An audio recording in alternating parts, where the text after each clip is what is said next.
Yo. Yo,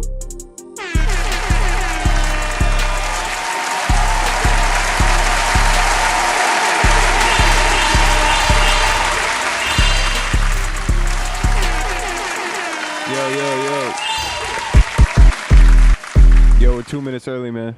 That's how we do it, man. Early gang. What's good, though? What's good with everybody, man? I am up. Ready for some gems. Let's see. Lano says we live. That means we're live. What's good, man? I see everybody. I see Affidavit. Beat man finally pulled up, man.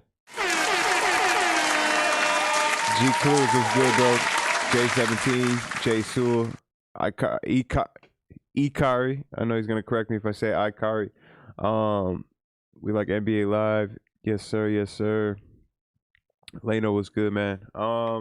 What's good with everybody, man? 2 minutes early. I don't even know what to do. Well, now we're on time. But let me pour up some coffee.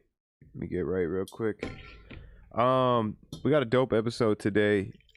This guy named Shakkdiesel here is a producer manager / A&R based in Toronto. I think he does a lot of work in New York and Spain. Works with the Kid Keo, who's a Spanish / English trap artist. Yeah, man. He said he's got a lot of insights on how producers can go from nothing to something. So we definitely are looking forward to getting those. What is good with everybody though? iCarly, what's going on, iCarly? I never went to sleep to catch the show, man. Team Producer Grind had me up till 5. What time were they streaming till? I know they were streaming back to back last night. Shout out to Team Producer Grind, man. Fornudo and TB were going crazy. Ooh, that coffee's hot. I almost burnt my lip. Shaq's DJ name is DJ Diesel. Oh, okay. Yeah, man. What's the vibe? What's the vibe? So let me show you this guy right here before we bring him in. Who here is familiar with Shakkdiesel? Who here isn't familiar with Shakkdiesel? I'm starting my second channel today, says Vino Beats. Hey, man, shout out to your second channel. That's what's good. Hit the like button early, gang. Yes, sir. Thank you, J17. Thank you for the reminder. Where's DX, man? Where's my guy DX? Usually he's reminding people to smash that like button. We're almost at 100K too, so hit that subscribe if you're not subscribed. We're like 2,000 followers away from. Let me see. I think we're almost at 99K. Let's see where we're at.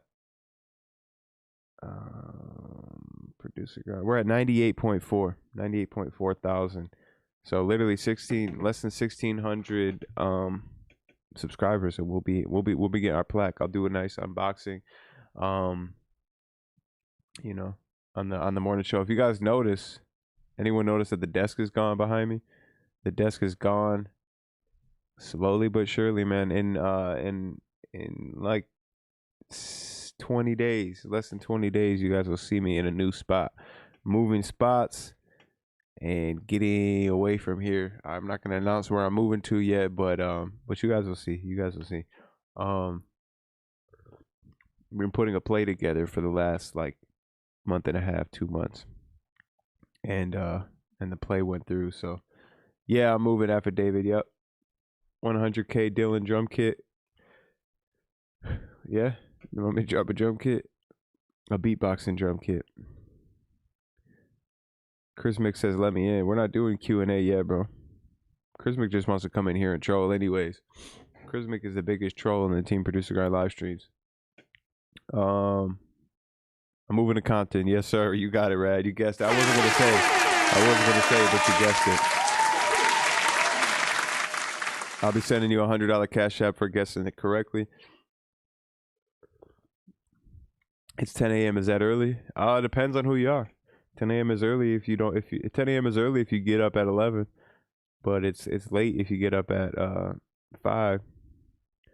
I'm still struggling to catch up, man. I'm still struggling to catch up to oh look, I got a screwdriver here. Let me get that out of here. Still struggling to catch up, man. Like I said, Monday I literally overslept, woke up at almost 10 and had to emergency cancel the show. Yesterday I woke up good. Yesterday I woke up early, like, you know, around like 7. And today, not so good, but we won't talk about it. It's my birthday, boss man. I'm still tuned. Hey, shout out to Dominique Velasquez. Happy birthday.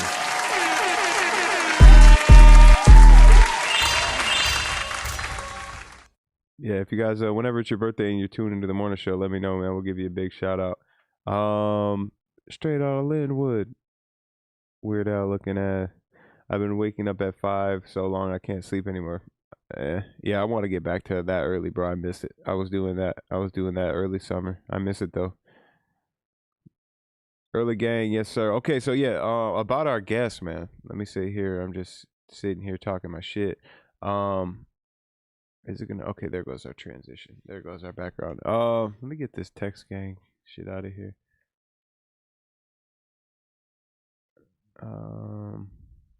Gifts. Okay, cool. If you guys want to join text gang and you're not, you might as well. You only got to text 404-737-1304. If you're not on text gang and you're not in a Telegram group, I can't really help you. There's not much more to say. Yeah, but go ahead and join. Shoot me a text in the text gang. Let's see where we're at. We're almost at 1,000. I have to do some kind of secret giveaway on there when we hit 1,000. And Telegram is going up too. The Telegram is real active. But yeah, about our guest, man, Shakkdiesel, founder of Diesel Management, A&R Management, Artist Development, Toronto, New York, Spain. Pretty interesting, man. We're gonna talk about him. He wants to drop gems on the community. He wants to give us some games. So let's see what he's talking about. This is a dope vibe right here. That's a dope cook up vibe. Not gonna lie. This picture definitely caught my attention. I was like, oh shit, that's fire. EC's up in Toronto. Vibes, man. Let's bring him in. Who's ready, man? Who's ready? Let's blow up that chat. Let's get it going.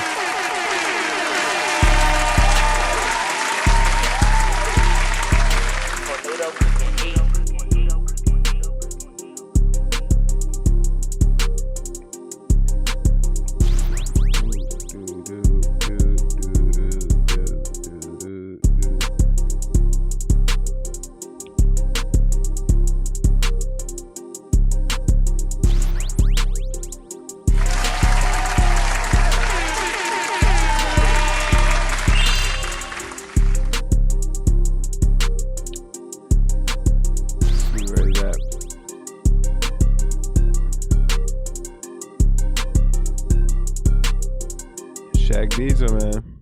Where you at, man? Connect that audio. Leno, is there any way we could get in touch with Shaq just to let him know he's in here? He just gotta connect and everything. So we'll see if we can let him know. Fernudo was funny last night. Yeah, what was I tuned in for a little bit. I said they were doing beat reviews and stuff. I see a bunch of you guys are here in the waiting room too already, which is dope. If you guys want to jump in line, the link is in the description. Mods, if one of you guys can spam the Zoom link just to let people know, they can head on over and get their place in line. We're doing live Q&A as usual after the interview, after I get my questions out. But yeah, okay, here he goes. I think he's connecting now. Oh, he did not connect audio. Uh-oh. We'll give him a second here. Let me go back over to main scene. Let me chop it up with the chat, man. Dylan, mod me, Chrismic. All right, I got you, Chrismic. I don't know if it's a mistake modding Chrismic, but we're gonna do it. Okay, cool. We got Shaq in here. Let's see if we can get his audio connected. Morning. What's good, bro, man? Welcome to the morning show. Well, it's a little early. So what's It's a little early for you? Not really. I got a lot of shit to do today. But what's the vibes? What are we gonna start with? Man. First of all, welcome to the show. I was telling everyone to head over and check out your IG. I was looking at your story, man. I see you were doing some house shopping, man. That shit is lit. I'm saying activated. Yosh activated. You know what I'm saying? Man, I just want to show everybody this inspiration. You're looking at some big ass cribs. What, are you moving to a new spot or? Yeah. So like we've been doing Airbnb cookups for like the past like 3 months or so. Okay. And it was just a little different than like the studio school. Like you sleep here, do whatever, eat here, like just everything in one. But I think it's just time to get like a much bigger space and like a nicer space. Start getting into and stuff like that. Got you. So you said you've been doing the Airbnb cookups. What's that mean? So like I manage like 6 producers. I have a bunch of producers and like videographers and stuff. We have a whole team. But we'll rent Airbnbs out for like a month at a time or a couple weeks at a time and just cook all day. Just cook. It's like Fire. How does one obtain that lifestyle, man, where they can just cook all day and not have to worry about a job and get an Airbnb, man? That's the dream right there, man. Put us on game. Okay, well I guess for starters, like all the producers that I manage, they're all pretty young. They're all like 18 and stuff. They were all actually about to go to school. But they didn't really want to. Like their parents wanted them to, but they never want to. I kind of like spoke to all their parents and got them out of it because like they can make enough money to like pay rent and stuff. The rent's not that much. But it was just in a sense where like I don't know. I kind of took care of it. Me and one of my friends took care of the spots, and they would just have to work and bring them opportunities. It's just like we're not worried too much about making like a whole bunch of money right now because that's not really what you should be doing when it's before your time. When it's time to be making a whole bunch of money, you'll know. But for now, it's just got a lot of work to put in. So, okay, so it's better when we're together.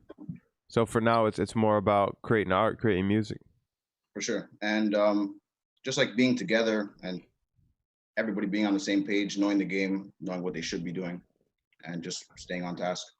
Most definitely, bro. Well, I mean, shit, you know, we want to find out how you came to get into position to be able to do stuff like this. Getting Airbnbs and really taking care of stuff, man. So let's hear your story, man. How did you even get into managing and being an A&R? How did you even get into the music industry? Yeah, I always I give a lot of credit to Cory Litwin.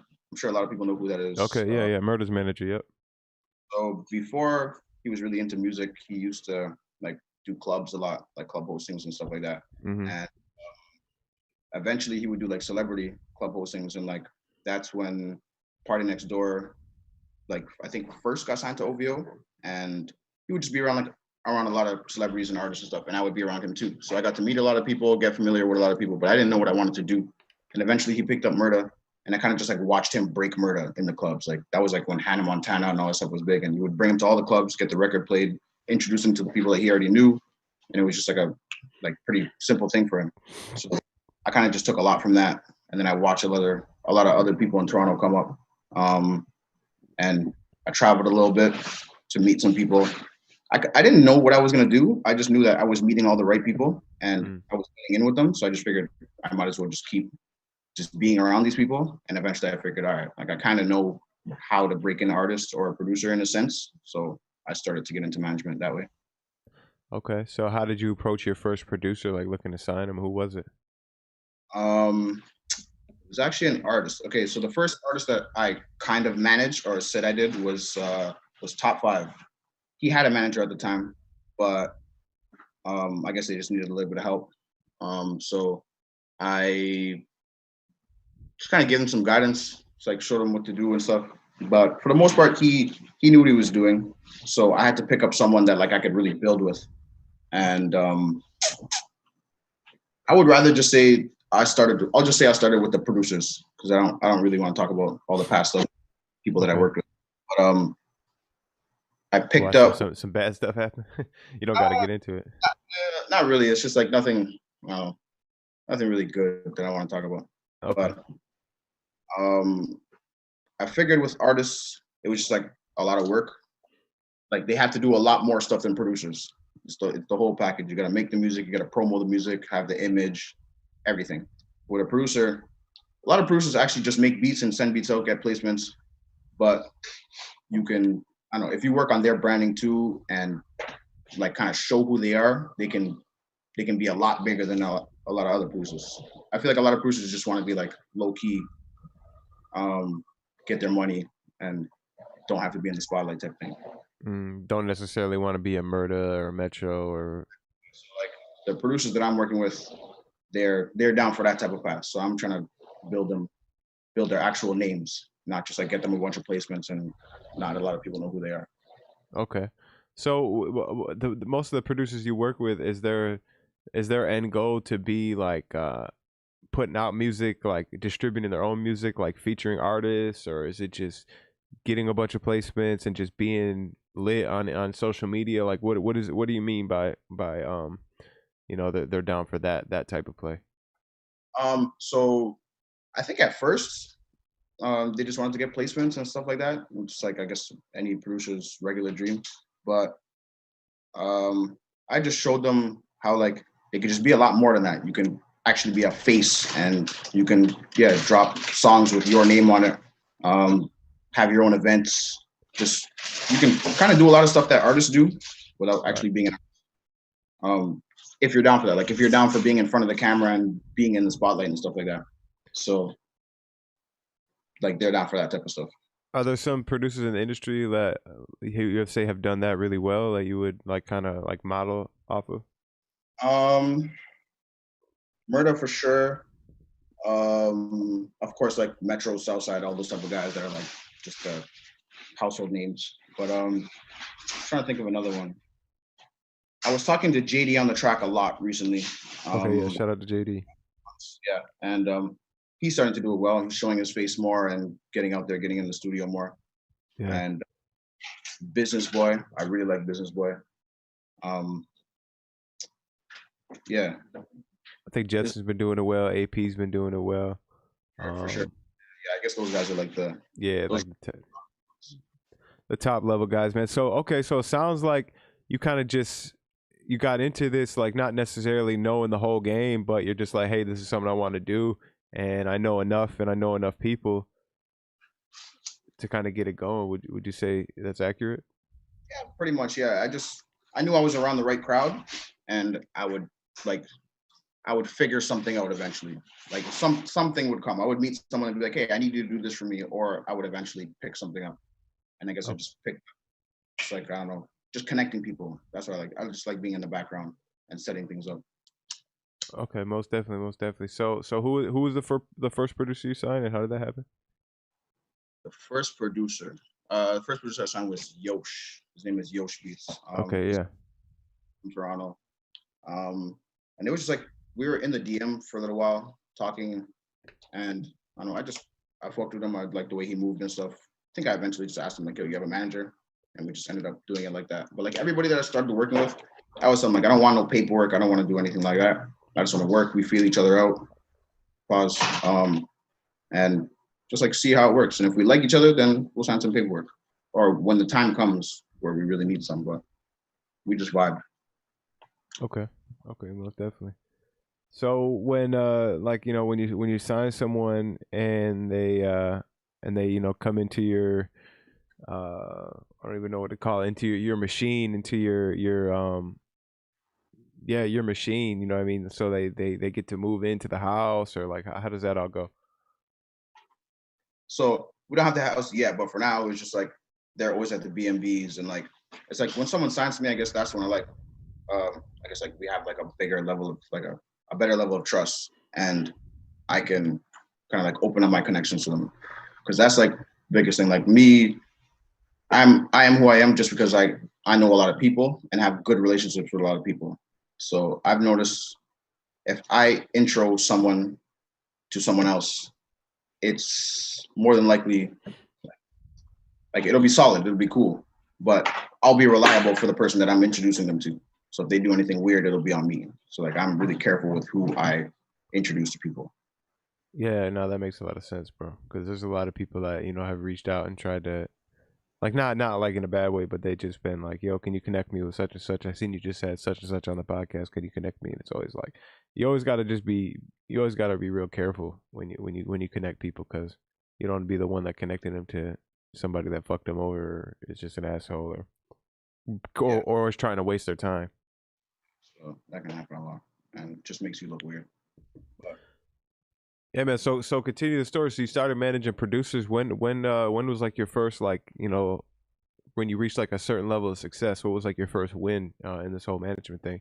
And what gems can you give someone that maybe wants to start managing producers? Like what does their plate need to look like?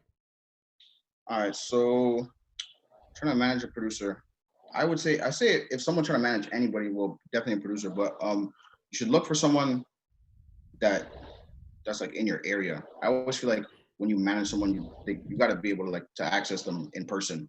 I've tried to manage people in different countries, and like it's just not the same. You can talk to them all the time, whatever, but it's like I don't know, it's a different connection you get when you're with people. And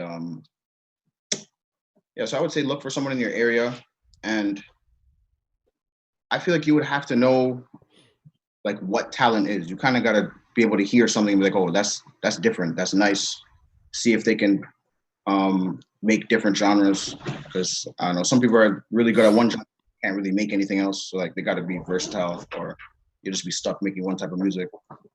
And it's mostly just make sure that they're a good person, they're cool, they can be around people without having any problems. I feel like that's the biggest thing in this industry. It's not really about your talent. It's just like being able to keep a good relationship with someone and not being weird. And that's really it. So just try to find like a cool person that can work well and that will actually put in a lot of time into it, because you'll end up picking someone up and maybe 2, 3, 4 months down the line, they just like, I don't know, not working as hard as they were at first, or they just don't care too much. I don't know. That stuff happens a lot too. So yeah, man, talk about that though, for sure. People not working as hard as they were. You know, people getting lazy and stuff like that. How can people avoid that? It's like I don't know. One big problem is like people just want money too fast, and that's like a really, really big problem. Like some people feel like they did enough in a year or even 2 years. They feel like they got to start getting paid, but you go and they don't really have any credits, or they don't know a lot of shit. They don't know a lot of shit about the business. Like sometimes it really takes people 4, 5, 6, 7 years to get paid, or sometimes it's 1 year. It happens when it happens. But it's when you're really like chasing money and that's what you want, then you start getting discouraged when you're not seeing a result. You be putting in 100, 200, 300 hours and not getting $1. People get discouraged, but they're in it for the wrong thing. So it's like you just gotta work and let your work speak for itself eventually. But I don't know. It's different types of people. Some people just really want to do this forever and they just want to work as a producer and I want to make beats. And some people just want to make money fast. So it's like, I don't know, you got to be in it for the right reason, and not just get discouraged when within a year or 2 years nothing happens, because it could be 2, 3 years where you're going crazy and someone's watching you the whole time and you don't even know, and they're just waiting for you to get some type of placement, or they're waiting for you to do some type of crazy thing that they're like, all right, maybe I'll fuck with this guy now. So you just never know. You just always gotta just go harder than you were before, because no one's ever doing enough. I always feel like I'm doing 1,000 things, but I can still do more. I'm still not doing enough. So I feel like no one can literally say like, yeah, man, I'm doing everything I can. Like you're not. You can always do more. So it's all about the person. Not everybody got that type of really sicko mentality in them where they can not care about going outside or playing games or anything. Just sit there and just lock in until they get it. Yeah, I was just gonna say, like, it seems like, how is it how necessary do you think it is to be that kind of person that you just described?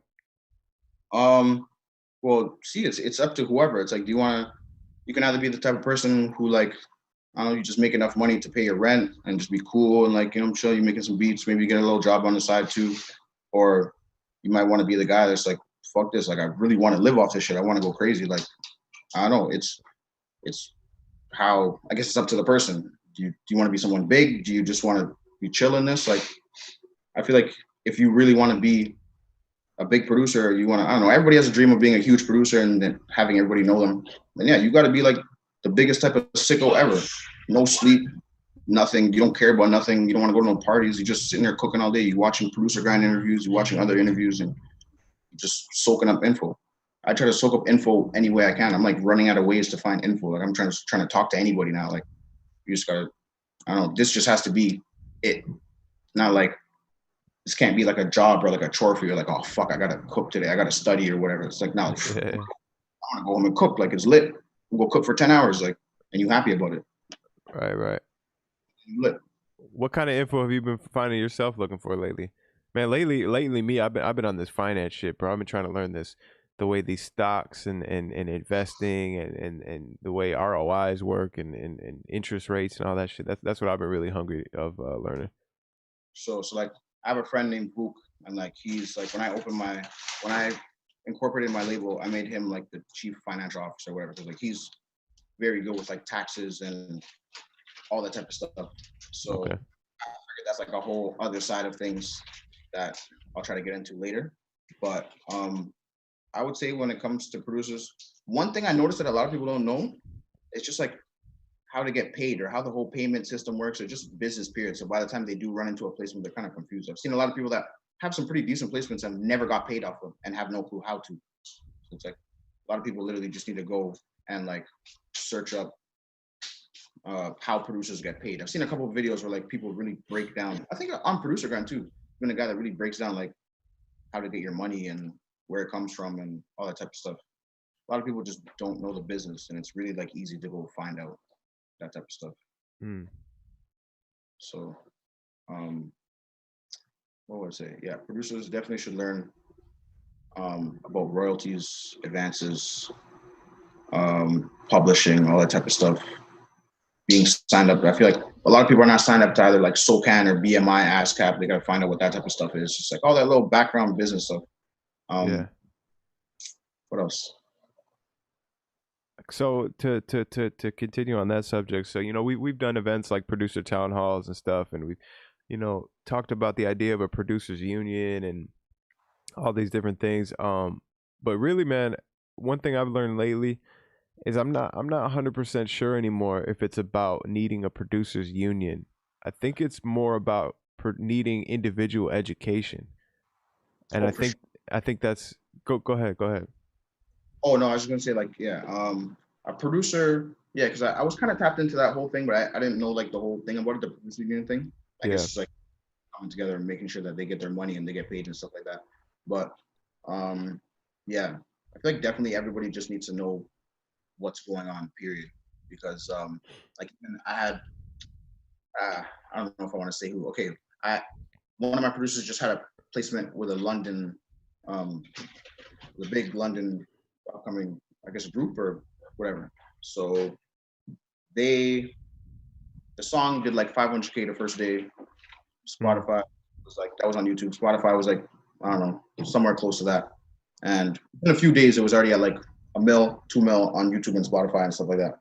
But they were they were trying to pay under $1,000 and no royalties.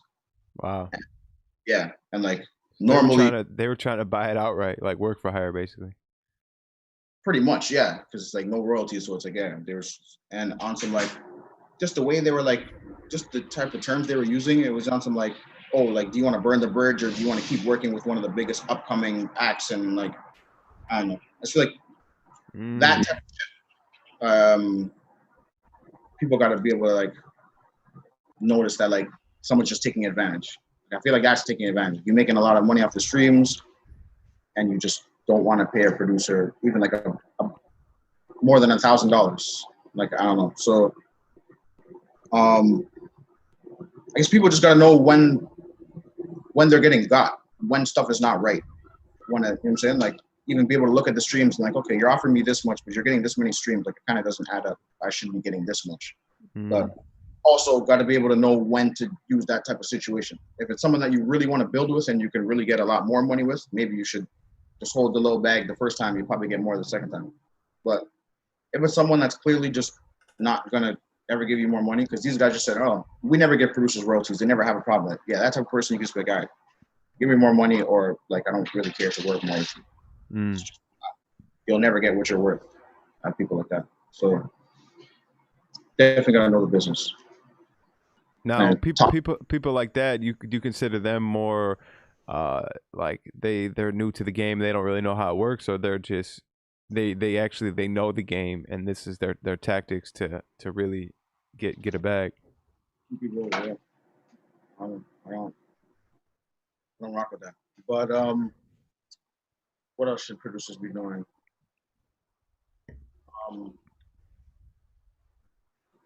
Also, I know a lot of producers, like, they'll have like a dream placement that they want to get, a certain artist that they want to reach or something, and like never know how to do it. And like a little cheat code I'll give is like, try to get to like, okay, every artist, say like Young Thug. Young Thug got like 30, 40, I don't even know how many artists he has under him. And like at some point he listens to all their music, or they'll send him something or whatever. But a lot of those guys are much easier to get to than Thug. So you can lock in with one of those guys, or even one of those guys that are under them. Eventually you can climb up the ladder if you have the right sound. So it's like, if you want to get to the big guy, just try to go for his friends. There's always like one friend that has like 1,000 followers, like 2,000 followers that makes music, and you'll DM that guy and he'll take beats in 2 seconds. Yeah, so that's a fact. And he'll probably be like, yo, he'll probably be showing whoever you're trying to get to, he'll probably be showing him the music. So that's an easy way to get to an artist. But seeing the comments, I'm seeing split sheets and stuff. I haven't dealt with too many like actual paperwork placements myself. I'm more like connect people and make sure. I'll just like A&R songs, I guess I can say. I'll A&R the placements. And what does that process look like? Like, I know a lot of artists, and I'll follow a lot of artists just to make sure like they all be posting like, oh, I need beats, I need this, I need this vibe. So I'll try to stay on top of that, and I'll know certain producers that make the best vibes, like say the best guitar type songs, and I'll hit this guy like, yo, this guy needs that. We'll send that through, and I'll try to let both parties know like, hey, this is being sent, and just try to put it together like that. But do you guys ever have artists pull up to the B&Bs and shit like that? Do you guys work like that, or is it mostly just sending shit off? Yeah, we've had a couple people pull up. It's just like, I'm not a big, like, I know everybody in Toronto. I'm cool in Toronto. I like Toronto. I live here, but also I do most of my work outside of the city. So it's like, we've had Roy Woods pull up to the B&B, and he did a little freestyling. We did and grabbed some beats. He made a song at the studio though, but for the most part, it's like producer cookups. We only had the mic set up and stuff for like a month, but I don't know. I felt like making beats was more efficient than having people come make songs, unless it was someone that I really fuck with. Would you say that stuff like that it kind of not waste time, but it's like maybe not the best use of time to create to kind of let that vibe happen? Yeah, it depends. Like, it depends who the artist is, because a lot of people be like, I don't know, a lot of artists be in the studio all the time making songs all the time, but never release them. So it's like, you could sit there for a whole day or 2 days cooking songs and they'll never see the light of day. So it's like, I'm not really worried about that right now. Yeah, it's kind of like you just basically provided the spot for a chill session for a couple of nights, basically. I don't. That's the last thing. I'm always trying to at least have something done, and yeah, making songs for people that never drop them.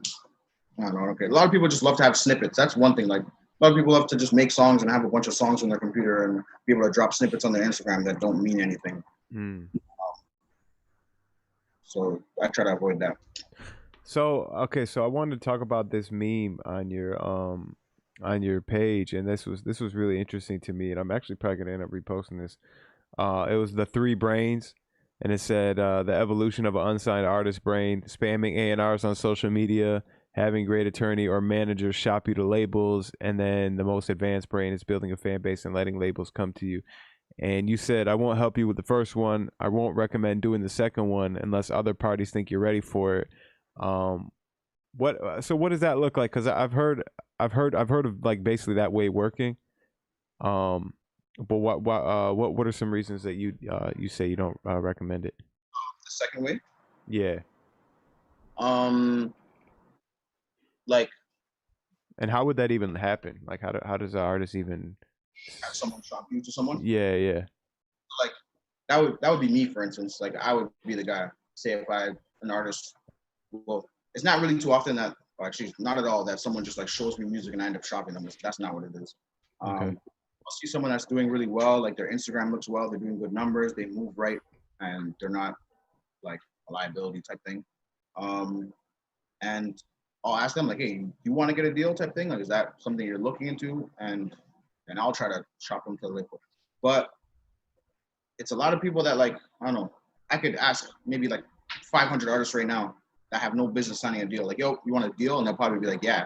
So it's like, a lot of people just think like their main goal is like, I want to show my music to the labels. And it's like, you actually don't, because they don't care about you right now. They're not going to care. So it's like, I don't know. I always feel like you shouldn't really go to the labels until like there's some type of interest, or there's someone that like knows the labels well that can be like, yo, you should really look into this, and you know what I'm saying, like, and listen to it. So yeah, otherwise I think you might just get yourself in a bad deal and end up owing money. Okay. And what about that third one? How does that even look, man? In 2020, how does an artist start from zero and build a fan base, a real actual fan base? Real actual fan base. Well, one, it's like now it's so hard. Like, say if you're gonna start making music today, it's just so hard to, I don't know, be different, I guess, in a way. Yeah, A lot of I people, agree. like, I don't know, they'll make music like their favorite person, and there's like a million other people doing it. So it's like, you can somehow be a little different, or at least just sound better than some people. Cool, that's step one. When it comes to lyrics, people send me songs all the time. That's one of the biggest things nowadays. It's like just lyrics. Like I'll hear some lines that I've heard a million times, or it's like, I'll guess the next line. It's just like all very basic, or it's like I'll listen to the whole song. And it's like, what were you really talking about? Like we didn't really go anywhere. You talk about cars, hoes, and just around it over and over. So it's like, I don't know. Just like the turn up shit is cool. The whatever, all that type of stuff is cool. It's just like you gotta have some substance. Try to tell a story. Try to have something. Try to put yourself into the music somehow. Be different and have money, because you can't just like post to your Instagram, just expect a lot of people to see it. You're gonna have to like find like the local Instagrams in the area that, say you're from Toronto, like Six Buzz TV and stuff like that. Well, not Six Buzz because it's not that easy to get on that, but local Toronto pages or whatever, and pay them the little $20, $30 to repost your stuff. And okay, another cheat code, I think it's like a super cheat code, is giveaways. So there'll probably be an Instagram page that'll charge you $100 or $200, $300. But if you fuck around and just say, hey, I'm giving away $100 to everybody that just like, or not everybody, but like, go listen to my song, screenshot it somehow or whatever, put it on your story, and follow me or something. Give away $100. That'd be the easiest way. You've got a whole bunch of people to come organically listen to your stuff, and probably the cheapest promo ever. So it's like giveaways are really easy and can save you a lot of money. And so you're saying, so run a giveaway and promote it to the people that already follow you, but then go to some of these pages and pay for a post saying you're doing a giveaway. Yeah. So, you know what I'm saying? It might cost you a little. Say you're giving away $100, go spend maybe like another $50, $100 on promo or something to get the giveaway out there. And it's just the giveaway will pick up itself. Anybody that enters has to post it on their story. More people are gonna say, oh, $300 just to post on my Instagram. Like people love that type of shit. Post on their story or drop a comment to win something. So right. Yeah, easy shit. And the more money you put up, the crazier it'll go. So it's like that's a really simple one. You just got to think of other little creative ways to get people to interact with your stuff, but give them stuff. Because people are always telling people, yo, run up my comments, run up 1,000 comments, run up 5,000 comments, share my stuff, but they don't get nothing for it. Like you always asking people to do stuff for you, but they don't get nothing for it. Like, you gotta offer something, give them some incentive to fuck with you, especially if you're not some big rapper that they love. Right. So give back. So it's like, even if you've got to give shit away every week, give away I don't even know, fuck an artist, give away a microphone, give away a whatever, you know what I'm saying? Give back somehow.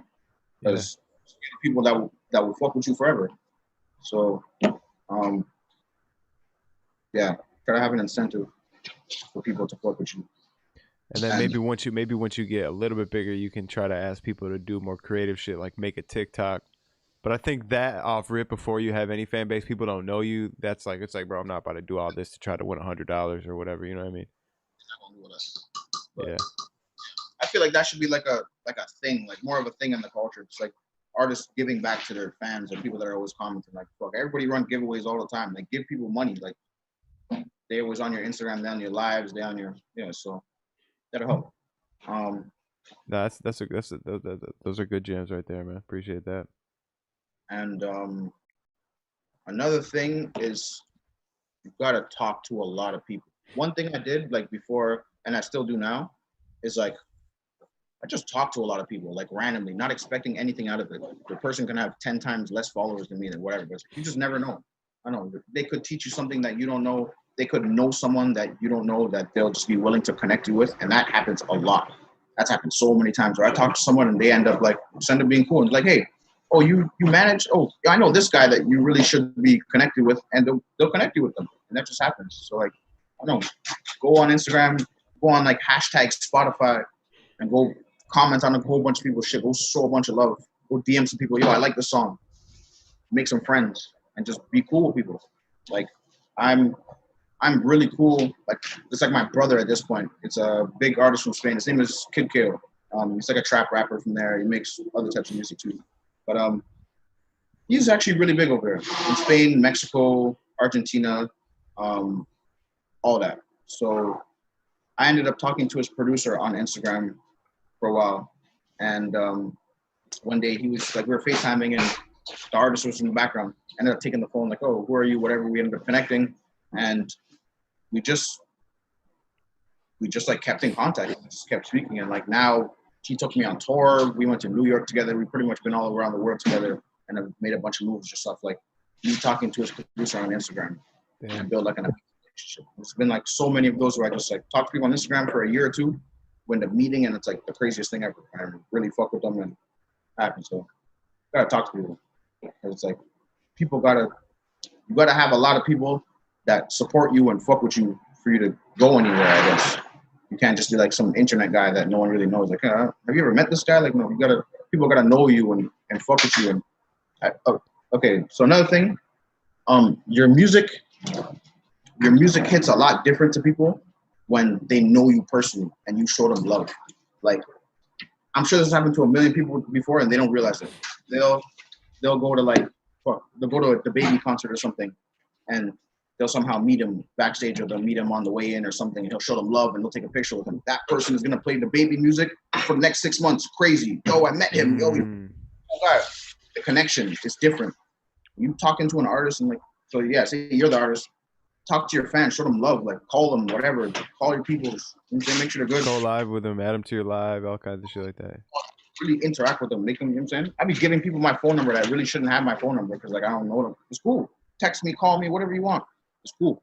So I know at the end of the day, you'll be there for me. You know what I'm saying? And I'll be there for them too. So it's like, you gotta, I don't know, if you wanna be in the spotlight, you gotta know people. People gotta love you, you gotta love them. So definitely gotta be a people person. Everybody tries to do introvert, antisocial shit. Yeah, it's not the field for you. Go do something else. Do what I'm trying to do or something. Be in the background or something. But you can't be like scared to talk to people and antisocial and want to be a star. So most definitely, man. It's a social business from the fan side to the business side to the day-to-day side, man, for sure. So what about playlisting?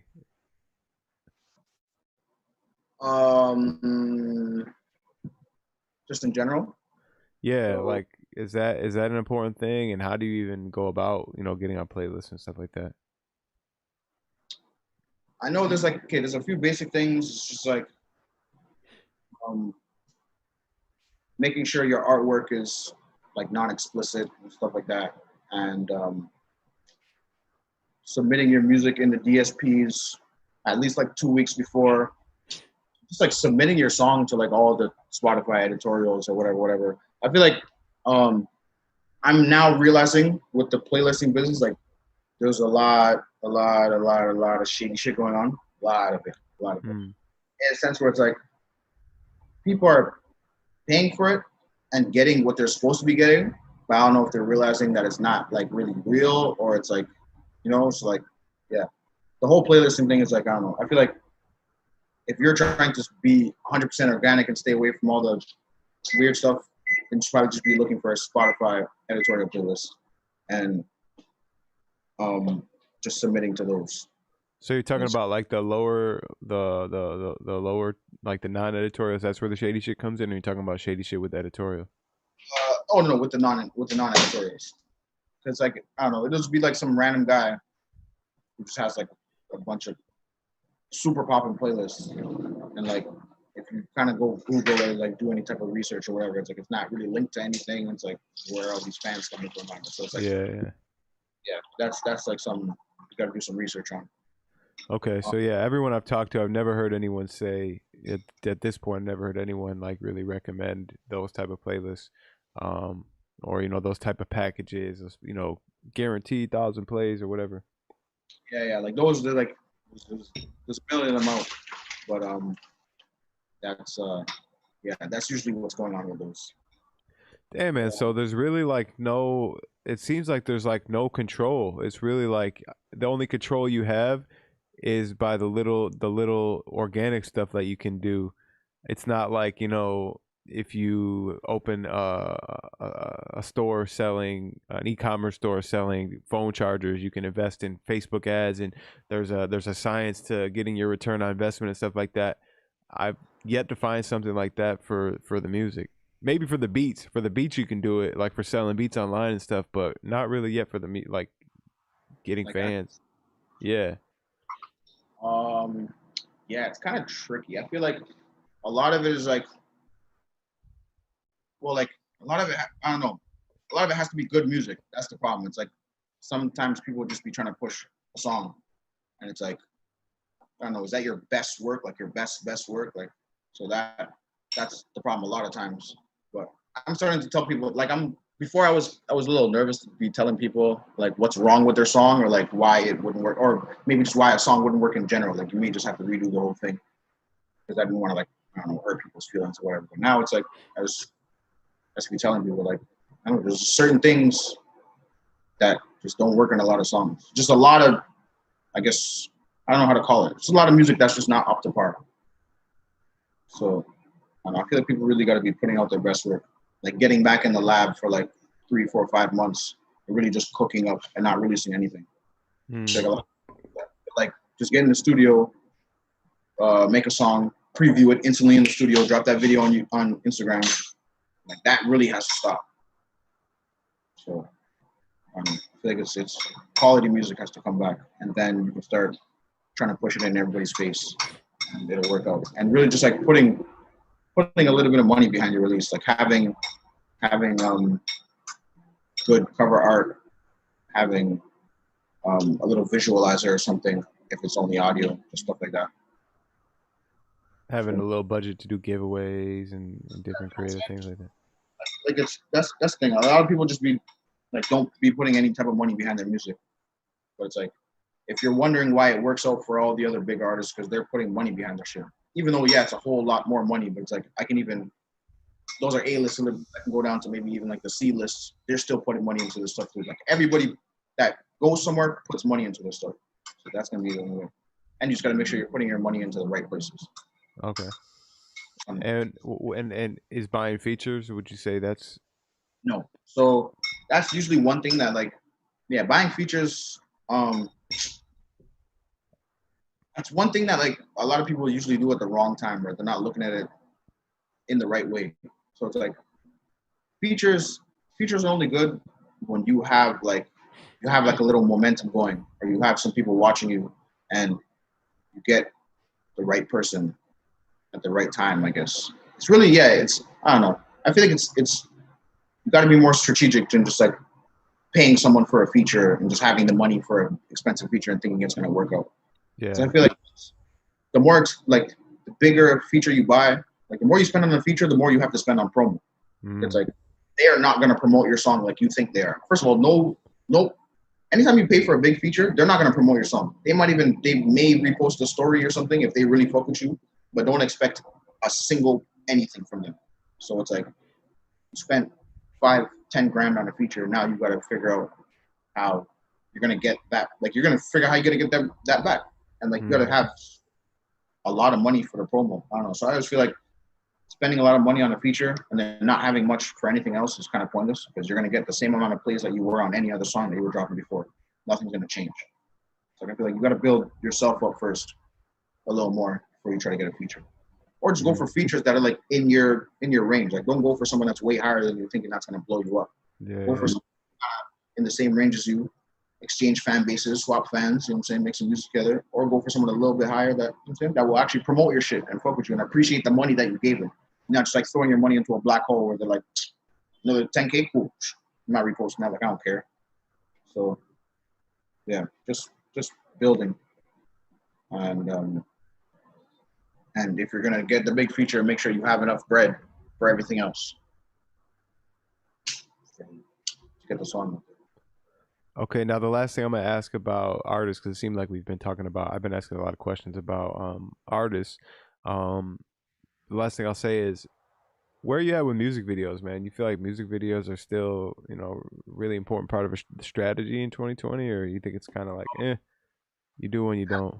Absolutely, but it's like a thing about music videos. And is it cool if I get my friend to like mention something about it? Oh yeah, most definitely.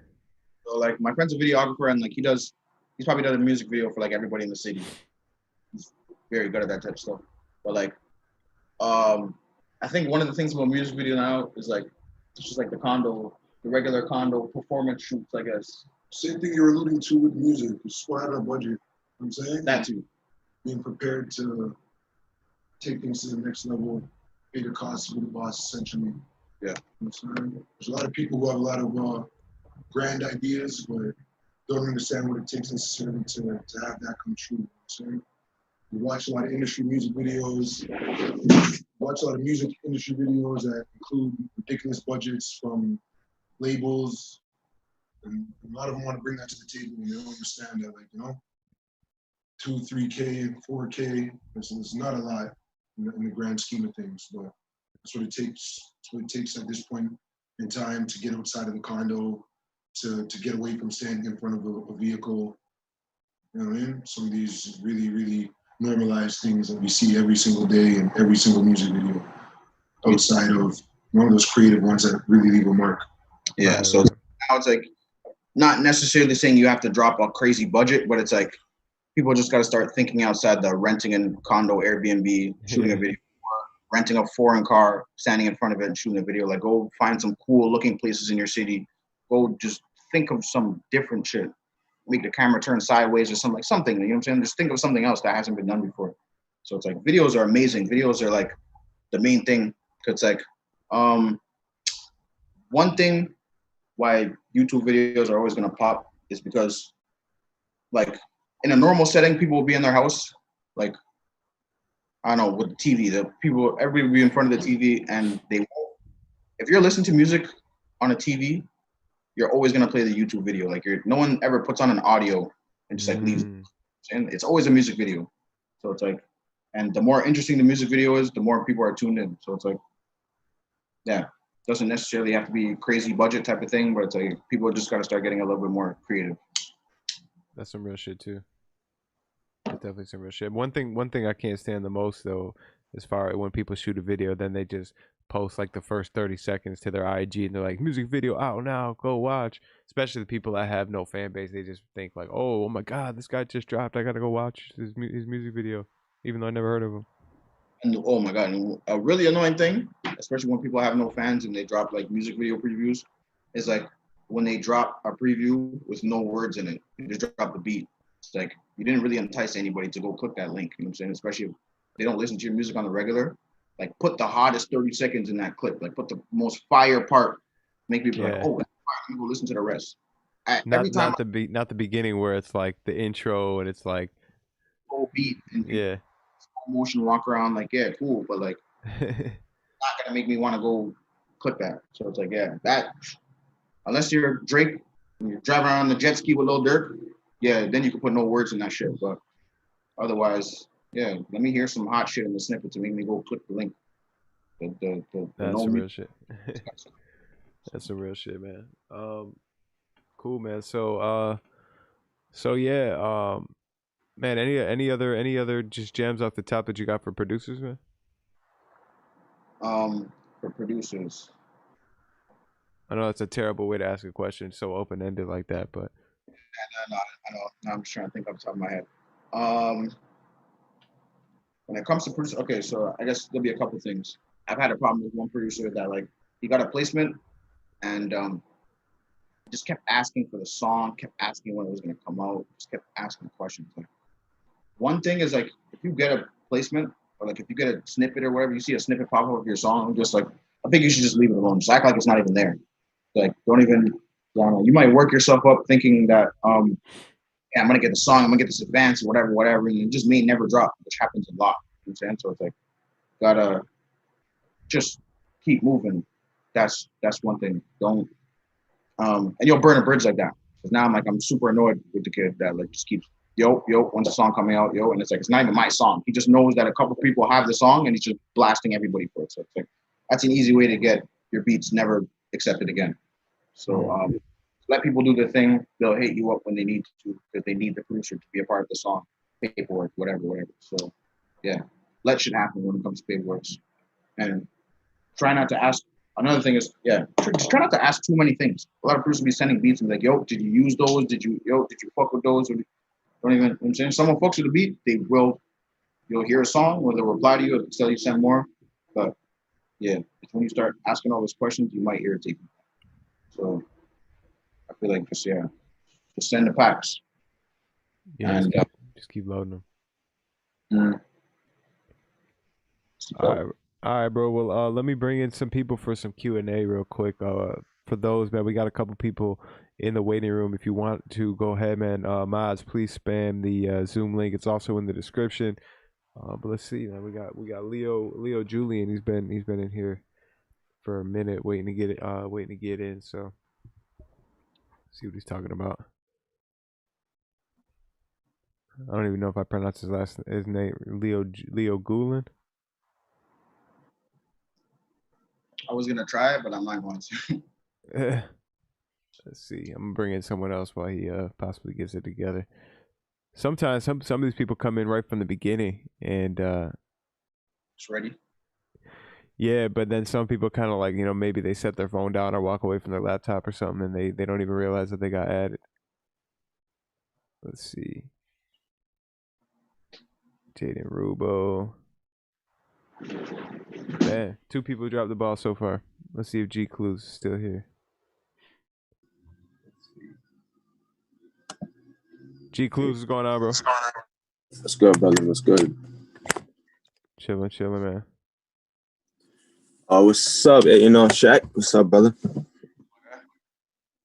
Let me put my earbuds in. I can't hear him.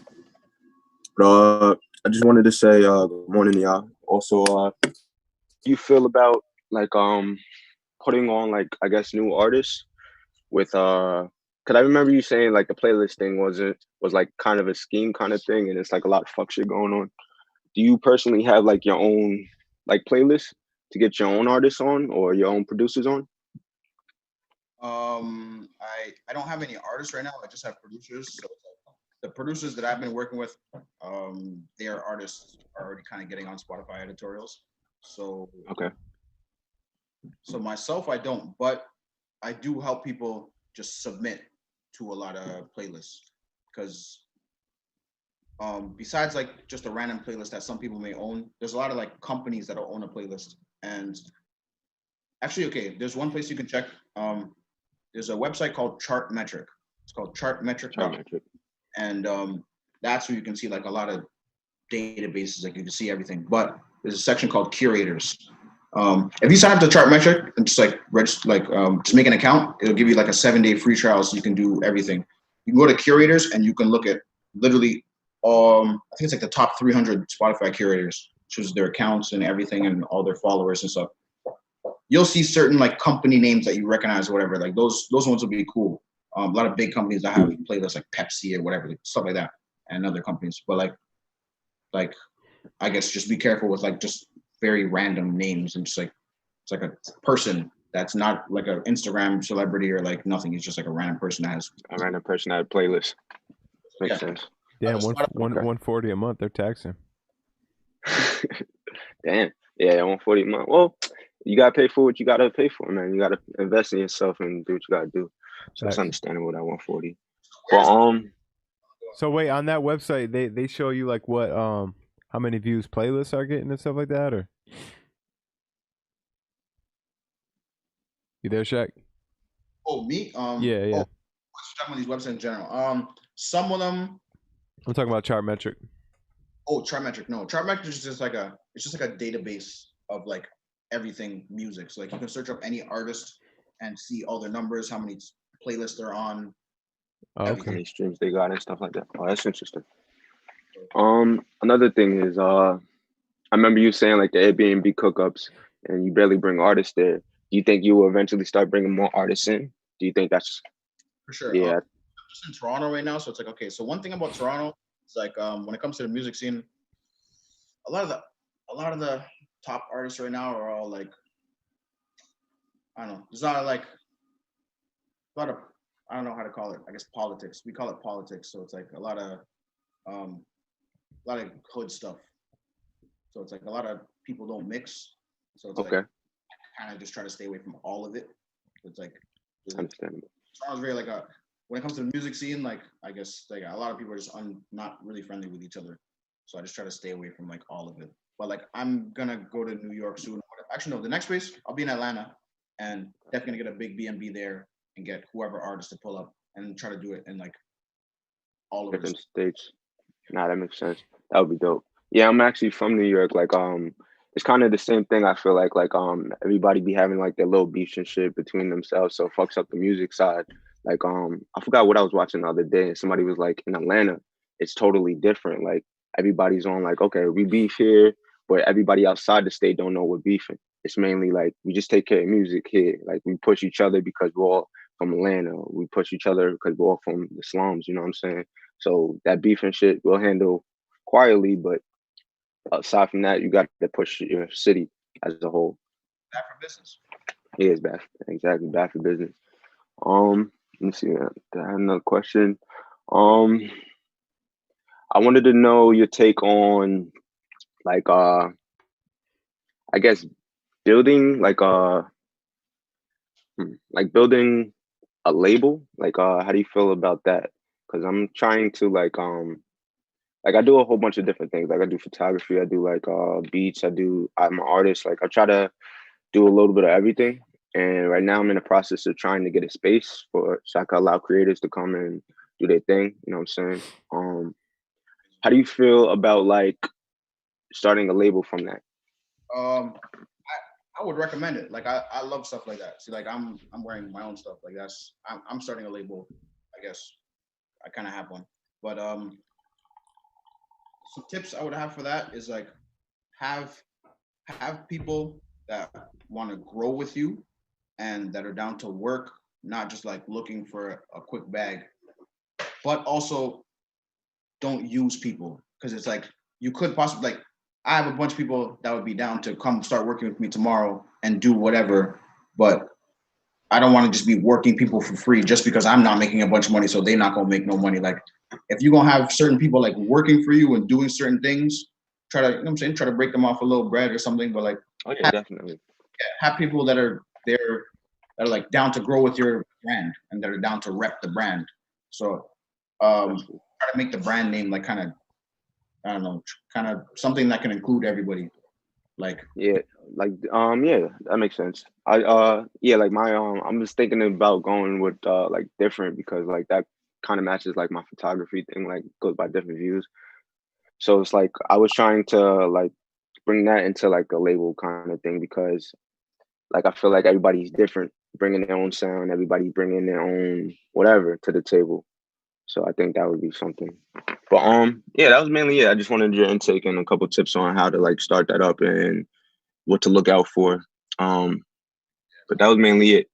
find people that want a team. Look for people that want to just grow with people, because a lot of people, some people like to do stuff on their own. There's a lot of people that really like the team environment and the family, you know what I'm saying, type of thing. So find people that are and go with them. Appreciate it, man. Thank you for tapping in and dropping gems for the community. Appreciate you. If you hit me on the gram or whatever, I got you anytime. All right, brother. Thank you. Salute. All right, Dylan. Salute, man. Yes, sir. Salute, man. Appreciate you tapping in. Always. Jayden Rubo, you in here, bro? Yeah, I'm here. Can you hear What's me? going on, bro? Hello. Alright, so like I'm from like the DC area. You know, like you're from Toronto and like Atlanta, so I want to know like what's the easiest way to find like networking and like music event in your area? That's a tough one because like I guess a lot of cities are not super active like that. Like there's some cities that are just like there's always some music stuff going on, and then there's some cities there aren't. I feel like you would have to try to find like some local, I don't know, DC like music pages or anything. I don't know if there's any of those that you follow, like meme pages, like some type of pages of your community. You might have to just find a bunch of people and start your own stuff. You'll be the guy. It's like if you feel like that type of stuff should be happening in your area and you can't find nothing, then you might just have to start your own. As long as you know some people that do the same thing as you or are in the same industry. And even if you start really small, you just have someone take pictures and someone record it and post it up and try to bring some more people to it. But yeah, I feel like if there's not like a lot of like, I don't know, community pages in your city that everybody follows and stuff like that, because that's what there is in Toronto. There's like a lot of pages that like everybody follows and we post up there. But yeah, you might have to start creating your own stuff over there. All right, yeah, that sounds good. But yeah, that's the only question I had. Okay. They said you got a low pass filter on your voice, Jayden. Yeah, I know you can't hear. My bad. I know you can't hear. I got the AirPods right now. I don't really have a mic. My bad. Okay. Yeah, appreciate you tapping in, bro. Alrighty.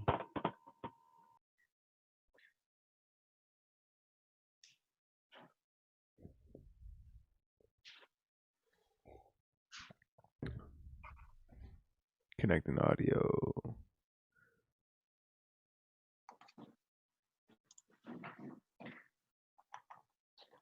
Yo.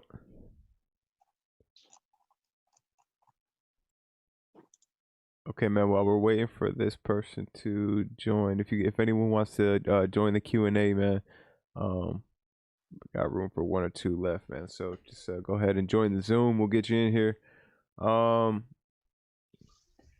So when you did you guys decide on the crib yet, or are you still about to look for other cribs? Because that second one with the wine room and shit, that shit was fire.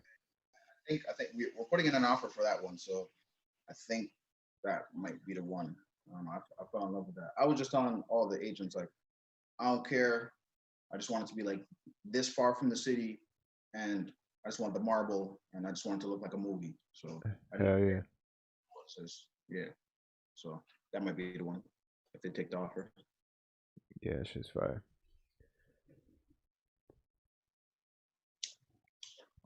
All right, we got someone in here. Let's bring him in, man. Cat Beats. Cat Beats, what's going on, bro? Oh, he's smoking too. Yes, sir. Waiting for his audio though.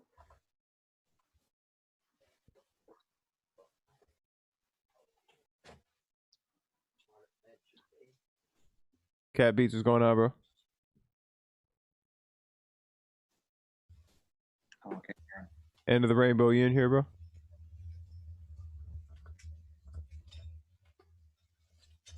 Damn, man. Yeah, Abby. Yes, sir. What's going on, bro? Yeah, good. Yeah, you got the gain turned all the way up, bro. Wait, yeah, Abby. My shit is rainbow, you in here, bro? My shit is going crazy. Yeah.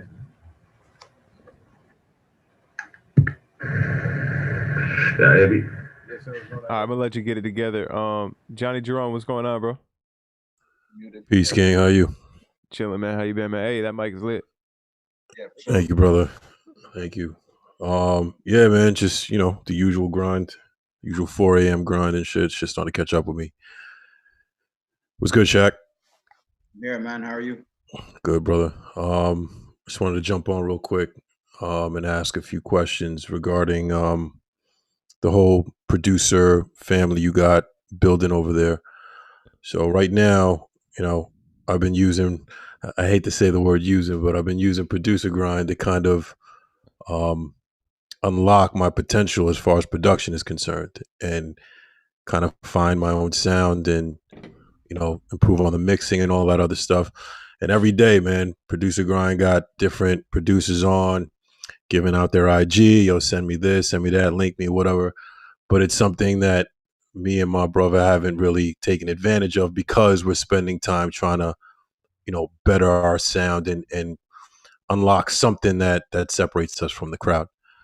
However, once we get to that point, once we feel like we've reached that point, also we're struggling with this YouTube situation where we're trying to get the whole algorithm thing sorted, but that's a whole nother story. But once we get past that phase and we feel like, we here now, and this is the sound, everything is clean, is crisp. How does one go about, not just for you, but in your opinion, to anyone else that's in your position that can kind of, bring, the producer on that's trying to come up, kind of into the spotlight for a shot? Because I'm sure you get a lot of DMs and a lot of packs and all that other good stuff. Like, what is it you're looking for as far as that sound? Okay, so what am I looking for? So I just hear it. I would tell someone to send me like a variety of beats, not really just like one sound. But I can just like, if I hear a beat and like it makes me want to rap, like I start rapping in my head, yeah, that's one of the ones. But like I just gotta hear a couple different genres, and I gotta hear how you sauce certain loops and how you do certain things. I can just it's just a sound. Like a lot of people will just hear it. Like if you're showing it to someone that knows the sound, yeah, they just gotta, when you know you got it, then you just gotta send it to someone. And that'll really be it. So you don't really have a process for weeding out, all the submissions, right? It's just however it sounds. I can hear it fast. And if I'm not sure, then I'll tell someone to send another pack, and I'll definitely be sure after that. So it's like it doesn't take much. And then I would have to look at social media, and I would have to look through like everything. I would have to look through your whole profile, I guess, to see how you move, see how everything is. And if everything's clean, then yeah, it would be a no-brainer. That's what's up. And you feel that producers need to have, like, I mean, it's a given. If you have like a YouTube or an IG, you got pretty much your music listed up there. But I think artists have something called like a digital bio or something like that. I forgot the actual name for it. Do you feel like producers should also have something like that at the ready from a showcase perspective? Do you mean like a press? Yeah, like a digital press. I mean, having like a BeatStars or having like a YouTube channel with all your beats is one thing. Having, maybe producers need to have like a digital press that shows all their body of work, and talks about themselves, etc. You think that's something that's... So absolutely, it's like that was like what me and Dylan were talking about earlier. Like there's different types of producers. Like if you're a type of producer where like you want people to know who you are, like you want them to know your face and all that type of stuff, and like you want to, I don't know, you just want to grow your name more, then yeah, definitely, that definitely helps, because that already separates you from a lot of producers. Yeah, a lot of them just don't have an EPK or don't know what it is. So it's like, yeah, that will start getting you, like if you start building your name from now and having press kits and stuff like that, when you start getting placements, it'll be easier to get your name in, not just the credits, but like when there's article write-ups about the song. A lot of times producer names get left out, or it'll just be like a very vague, just like put their name there type thing. But yeah, the more people know who you are, the more other people will talk about you and have information about you. Be like, oh, this producer from here, and yeah, and stuff like that. I feel you. And last question, the genres. You mentioned different genres. What genres is your ear really kind of in tune with, and trying to really look out for as far as production? I know a lot of rappers, and I know a lot of R&B. Like I'm more into like the hip hop industry, so like melodic rap beats, guitar beats, piano beats, R&B beats, fast and slow.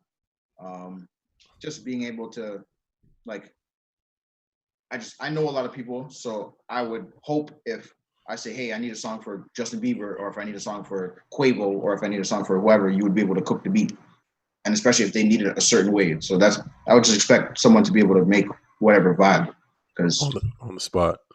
Yeah, or Yeah. see if they got to take the time, but eventually I wouldn't put them in a room that they're not ready for. So it's like eventually you'd have to be able to sit in front of someone and make the beat from scratch. I would eventually want you to do that, but I wouldn't push someone into doing that before they're ready. But those are the type of things you would have to work up to. So you would consider, if you had to consider two producers, one that is extremely good at making trap beats, the other producer is good at making trap beats, not as good as the first one, but is well-rounded as far as genres are concerned. He can bang out a Bieber joint, he could bang out a Migos joint, he could bang out a drill joint if he had to. It would be option 2, right? Gotcha. All right, Shaq, appreciate your time, man. Yo, Dylan, I'll link with you tomorrow morning. Yes, sir, man. Appreciate you as always, bro. Easy.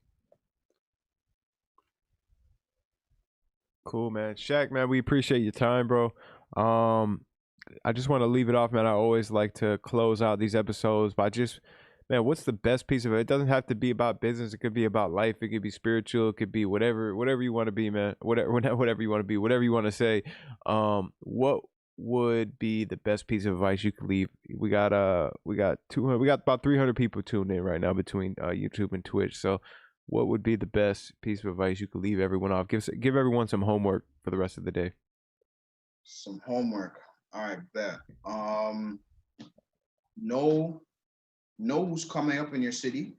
Like, know what's going on in your city all the time. You know, say know who's coming up, know who's on top, and try to get so into the loop that like you know what records are coming out, like you know what people are like, what features are happening, whatever, stuff like that. But yeah, I say study your city, study the industry in general. And by study the industry, I mean like sounds, like certain sounds will trend in the industry at a time. So it's like, I don't know, at one point there might be like a lot of guitar sounding beats. Like when Gunna came in, there was like a big guitar wave and everybody was on that. So it's like, gotta watch the trends, watch how the industry moves, watch what songs are popping and why, and try to figure stuff out before other people do. Try to be on top of stuff more than other people. Just, I don't know, there's a lot more stuff to pay attention to that people are not paying attention to. So it's like anything that's working, study it and figure out why. And when you study enough things that are working, you'll kind of create some type of formula and kind of know what'll work and what doesn't work, and link that to people's Instagrams and see how they post and what gets people in trouble, what doesn't get people in trouble. Just like really study the game and know what's going on and what you're doing. And yeah, I don't know, I can go into that forever, but I say that just be aware of what's going on and why, and know why. Most definitely, bro. Appreciate you one more time, man. For everyone, go follow Shakkdiesel at ShakkDiesel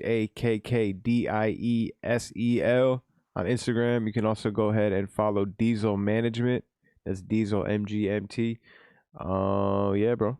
Appreciate you, man, and best of luck on finding that marble floors, man. Sure, I'll let you know when we moved in. All right, say less, man. Definitely, as soon as the borders open up, man, because we want to come up and do an event in Toronto. So we'll be reaching out, man. We definitely got to link and make something happen out there. We'll have a bunch of studios at the crib. You can sleep at the crib. I have a bedroom for you. Don't even worry about that. Say less, bro. Appreciate that, man. All right. Take care, my bro. All right, bro. You too. Yes, sir, man. Go follow at Shakkdiesel on IG. Appreciate the gems, man. Dope episode. Everyone, before you head out of here, the podcast is coming back. So we have an official podcast. It's edited. It's done. It's already uploaded. We are getting it ready, man. We're putting the timestamps. We're doing the description. We're getting it all ready to go. Monday, man. It's one of my podcasts that I did out in LA. I'll announce the producer soon. We got four that we did out in LA. So look, you got 4 new podcasts to look forward to. Now, don't be surprised when you watch it. It's just me. There's no Carrington or JB. They weren't able to make the trip out to LA this time, but we got 4 dope interviews, man. Especially the last two that come out. I mean, honestly, they're all great. They're all great interviews, but I really had a lot of fun with all of them, but especially with the last 2 that are going to come out. So you can look forward to one of those. We're moving the podcast day. We used to drop them on Thursdays. The podcasts are gonna start dropping on Mondays. So man, you got this Monday. So Monday, you know, we'll do our morning show. I'll come tap in with you guys, and then we'll do the live premiere together. You know what I mean? We'll do the group chat and everything, and we will talk about the new podcast will come out, and then Tuesday probably jump on the morning show and talk about some of our favorite gems, some of our favorite moments from that episode. So yeah, man, appreciate everyone that was tapped in. Let's see what's going on in the chat. Yes, sir. Gcluez, appreciate that. Smash that like button before you head out. Beatman said, I said happy birthday, dumbass. Hit the like button. Y'all support the community, says 45 ODT. Yeah, appreciate that. If support the community, if you guys want to continue the conversation today and continue tapping in with the community in a group chat setting and continue networking, go join the Telegram, man. Rad Beats pretty much run, man, I'll say it right now, Rad Beats pretty much runs the Telegram. So if you need information, if you need some information, you can reach out to him. I'm pretty sure he's about to spam the link too. So we can continue the conversation, we can continue networking and working together in the Telegram. A lot of new tutorials have been dropping on the Team Producer Grind channel. No, Chris Mc said, Dylan, I'm sorry, I don't know what I did though. I don't know. I just don't think it was time, Chris Mc. I don't know if it was time. I think it was too much too soon making you my Producer Grind. Maybe we got to start you off on the Team Producer Grind. It's nothing. It's not you. It's me, Chris Mc. It's nothing you did, man. It was just too much too soon. I'm just fucking with you. What's going on, man? What's everybody doing for the rest of the day? Damn, Chris Mc, look at you spamming that. Maybe that's what you do.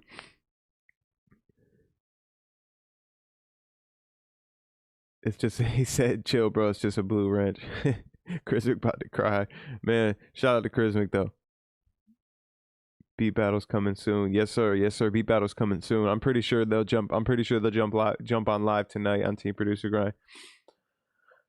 But yeah, man, it's time to work. I'm about to get some work in. I'm about to go crazy today, so you guys should do the same. And I will be back tomorrow, every day, Monday through Friday, 10 a.m. Eastern time on the morning show. You dig? Another interview tomorrow. We'll announce it soon. And